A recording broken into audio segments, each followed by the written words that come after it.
तो चलिए जय हिंद दोस्त, स्वागत करते हैं हम अपने YouTube channel GK GS official academy पर। मैं धर्मेश कुमार आज का वीडियो लेकर आए हैं। हमारे वीडियो में लास्ट तक बने रहिएगा, लास्ट तक बने रहिएगा, ठीक है। हमारे वीडियो में बने रहने के लिए आपको बहुत दिल से धन्यवाद। चलिए ठीक है, आइए फर्स्ट क्वेश्चन। ये क्वेश्चन है, आज का क्वेश्चन हम बिहार बोर्ड का लेकर आए हैं। बिहार बिहार बोर्ड का क्वेश्चन लेकर आए हैं। बिहार बोर्ड का बीबीडी, ठीक है। बिहार बोर्ड का क्वेश्चन है, वीवीआई है या बहुत वीवीआई है, बहुत वेरी वेरी इंपॉर्टेंट क्वेश्चन है, ठीक है।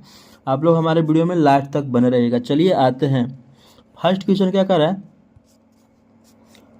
नागरी लिपि के लेखक गुणवत्ता मूल का जन्म किस राज्य में हुआ था। नागरी लिपि नागरी लिपि के लेखक के गुणवत्ता के मूल रूप से जन्म किस राज्य में हुआ था। तो बताइएगा किस राज्य में हुआ था। तो किस राज्य में हुआ था, इसका सी होगा ऑप्शन महाराष्ट्र में, सी महाराष्ट्र में, ठीक है। चलिए आगे आते हैं। दूसरा नंबर कह रहा है कि बहादुर पर चोरी का इंजाम किसने लगाया था। बहादुर पर चोरी का इंजाम किसने लगाया था, बताइएगा। बहादुर पर चोरी के इंजाम किसने लगाया था, तो बताइए किसने लगाया था। तो किसने लगाया था, इसका ऑप्शन डी होगा लेखक के अतिथि ने। लेखक के अतिथि ने, डी। इसका ऑप्शन डी होगा लेखक के अतिथि ने, ठीक है। आगे आते हैं। बिरजू महाराज को संगीत नाटक अकादमी अवार्ड कब मिला था। अकादमी अवार्ड कब मिला था, बताइएगा किस वर्ष में यानी कि मिला था उनको। तो बताइएगा किस वर्ष में मिला था। तो किस वर्ष में मिला था, 27 वर्ष के उम्र में मिल गया था। इसका ऑप्शन ए होगा, 27 वर्ष की उम्र में मिल गया था, ठीक है। चलिए आते हैं चौथा नंबर क्या कहता है। अनिवन्यो पाठों का लेखक कौन है। अनिवन्यो पाठों का लेखक कौन है, तो बताइएगा कौन थे। अशोक वाजपेयी। इसका ऑप्शन ए होगा, अशोक वाजपेयी, ठीक है। चलिए आगे आते हैं। मछली लेकर कौन भाग गया था। मछली लेकर कौन भाग गया था, पांचवा नंबर है। मछली लेकर कौन भाग गया था, तो कौन भाग गया था, संतू ने अशोक कौन, इसका ऑप्शन ए होगा संतू ने, ठीक है। चलिए आइए आते हैं। बिस्मिल्लाह खान के साथ किस मुसलमान पर्व का नाम जुड़ा था। बिस्मिल्लाह खान के किस मुसलमान पर्व का नाम जुड़ा था, तो बताइएगा किस पर्व का नाम जुड़ा था, बताइएगा। इसका ऑप्शन होगा मुहर्रम। इसका ऑप्शन डी होगा मुहर्रम, ठीक है। और बहुत वीवीआई क्वेश्चन है। चलिए आइए आते हैं। क्या गांधी जी को महात्मा की उपाधि किसने दिया था, बताइएगा। महात्मा की उपाधि किसने दिया था, गांधी जी को महात्मा की उपाधि किसने दिया था, तो बताइएगा किसने दिया था महात्मा गांधी को उपाधि। रविंद्रनाथ टैगोर ने। इसका ऑप्शन बी होगा रविंद्रनाथ टैगोर ने, ठीक है। चलिए आते हैं, हम फास्ट क्वेश्चन करा रहे हैं क्योंकि ढेर सारा कराना, बहुत ज़्यादा कराना रहता है हमको, ठीक है। चलिए आते हैं आठवां नंबर क्वेश्चन। आठवां नंबर का रहता है सिख धर्म का परिवर्तन किसने किया था। सिख धर्म का परिवर्तन किसने किया था, तो बताइएगा सिख धर्म का परिवर्तन किसने किया था। तो किसने किया था सिख धर्म का परिवर्तन, गुरु नानक ने। कौन, इसका ऑप्शन ए होगा गुरु नानक ने। चलिए ठीक है, आगे आते हैं। आगे क्वेश्चन क्या कर रहा है। रसखाना ने माली मलिन किसे कहा गया। माली मलिन किसे कहा गया, तो बताइएगा किसे कहा जाता है। मालिन मलिन किसे कहा गया है, तो बताइएगा इसका ऑप्शन होगा बी, राधा कृष्णन को बी ऑप्शन, राधा कृष्णन को, ठीक है। चलिए आगे आते हैं। अगला क्वेश्चन, स्वदेशी कविता की कवि कौन थे। स्वदेशी कविता के कवि कौन थे, बताइएगा। हर एक क्वेश्चन में आता है पार्ट से कि कौन सा पुस्तक किसने लिखा है, ठीक है। तो स्वदेशी कविता कौन लिखे थे, कविता किसने लिखे थे, तो बताइएगा किसने लिखे थे। तो प्रेमघन ने लिखे थे। इसका ऑप्शन बी होगा, प्रेमघन ने लिखे थे, ठीक है। 11 नंबर क्या कर रहा है। सुमंत्रानंद पंत को किस कृति की ज्ञानपीठ पुरस्कार मिला था। किस कृति की ज्ञानपीठ पुरस्कार मिला था, तो बताइएगा कौन सा ज्ञानपीठ पुरस्कार मिला था। इसका चितंबर, ठीक है। किसका बी, इसका ऑप्शन क्या होगा, सी। इसका ऑप्शन सी होगा चितंबर, ठीक है। चलिए आगे आते हैं। हिरोशिमा कविता की सूरज कौन सा निकला था? कौन सा निकला था बताइएगा, कौन सा सूरज निकला था बताइएगा।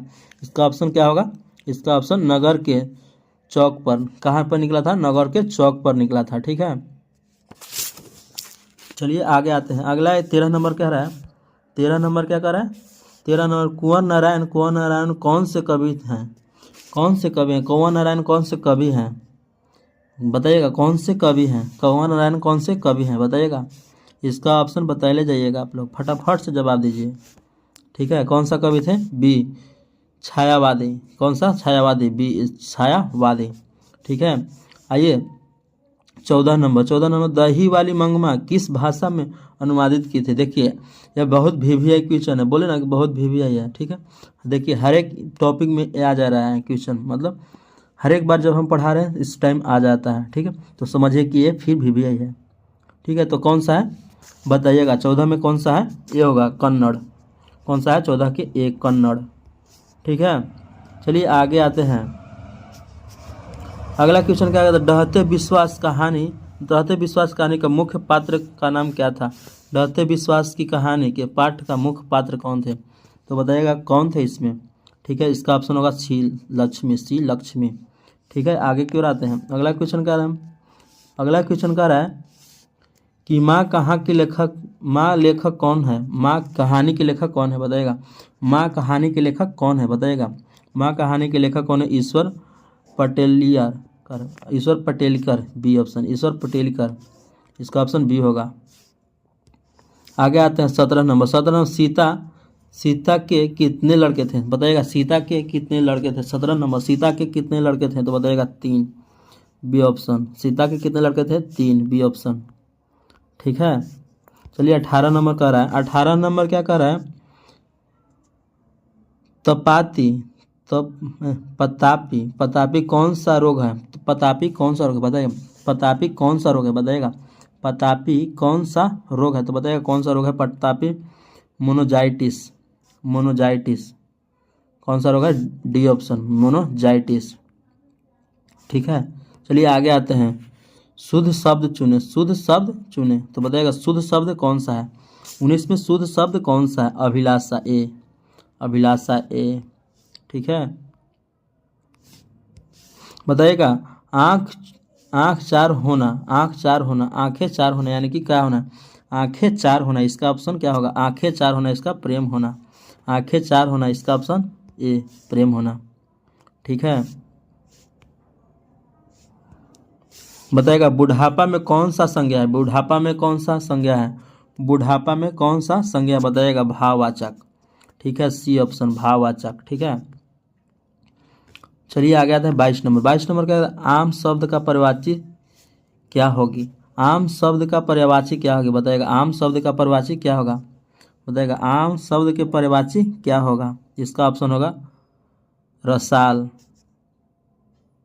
इसका ए होगा, रसाल। ठीक है, चलिए 23 नंबर क्या कहता है? अवर्धम कौन सा उपसर्ग है? अवर्धम कौन सा उपसर्ग है बताइएगा। अवर्धम कौन सा उपसर्ग है? तो इसका ऑप्शन ए होगा, इसमें होगा, उपसर्ग है। ठीक है, लिखाई में कौन सा प्रत्यय है? लिखाई में कौन सा प्रत्यय है? तो बताइएगा लिखाई में कौन सा प्रत्यय है? आई। इसका ऑप्शन बी होगा, लिखाई। ठीक है, लिखाई। राजभवन कौन सा समास है? राजभवन कौन सा समास है बताइएगा। राजभवन कौन सा समास है बताइएगा। राजभवन कौन सा समास है? तत्पुरुष समास। इसका ऑप्शन ए होगा, राजभवन तत्पुरुष समास है। इसका ऑप्शन ए होगा। ठीक है, मदन किसका पुत्र था? बताइएगा। 26 के मदन किसका पुत्र था बताइएगा। मदन किसका पुत्र था? गिरधर लाल का, बी ऑप्शन, गिरधर लाल का। ठीक है, 27 आइए। 27 कह रहा है कवि का स्त्रीलिंग रूप क्या है? कवि का स्त्रीलिंग रूप क्या है बताइए। कवित्री, ये इसका ऑप्शन ए, कवित्री। ठीक है, आग शब्द क्या है? 28 में आग शब्द क्या है? तत्भव है। इसका ऑप्शन बी होगा, तत्भव होगा। ठीक है, 29 आते हैं। बाबा साहेब भीमराव अंबेडकर का जन्म कब हुआ था? बाबा साहेब भीमराव अंबेडकर का जन्म कब हुआ था बताइएगा। बाबा साहेब भीमराव अम्बेडकर का जन्म कब हुआ था तो बताइएगा कब हुआ था। 14 अप्रैल 1891 में, ऑप्शन ए 14 अप्रैल 1891 ईस्वी में हुआ था। ठीक है, तो चलिए आगे आते हैं। अगला क्वेश्चन क्या कह रहा था, 30 नंबर। भारत में हम क्या सीख गधे का कौन सा विधा है, कौन सा विधा है, कविता है, कौन सा विधा है इसका। ठीक है, कहानी है, कहानी है, निबंध है, नाटक है, क्या है, व्यक्ति चरित्र है। तो बताइएगा इसका ऑप्शन क्या होगा, क्या होगा इसका ऑप्शन, भाषण है ये, कुछ भी नहीं, भाषण है ये। ठीक है, तो चलिए हम 30 को क्वेश्चन फिर आज करा दिए। तो हमारे वीडियो में बने रहने के लिए थैंक यू सो मच। जय हिंद, जय भारत। मिलेंगे अगले वीडियो, और हमारे वीडियो में लाइक सब्सक्राइब जरूर कीजिएगा और कमेंट जरूर कीजिएगा। ठीक है, तो चलिए थैंक यू, जय हिंद, जय भारत। मिलेंगे अगले वीडियो में।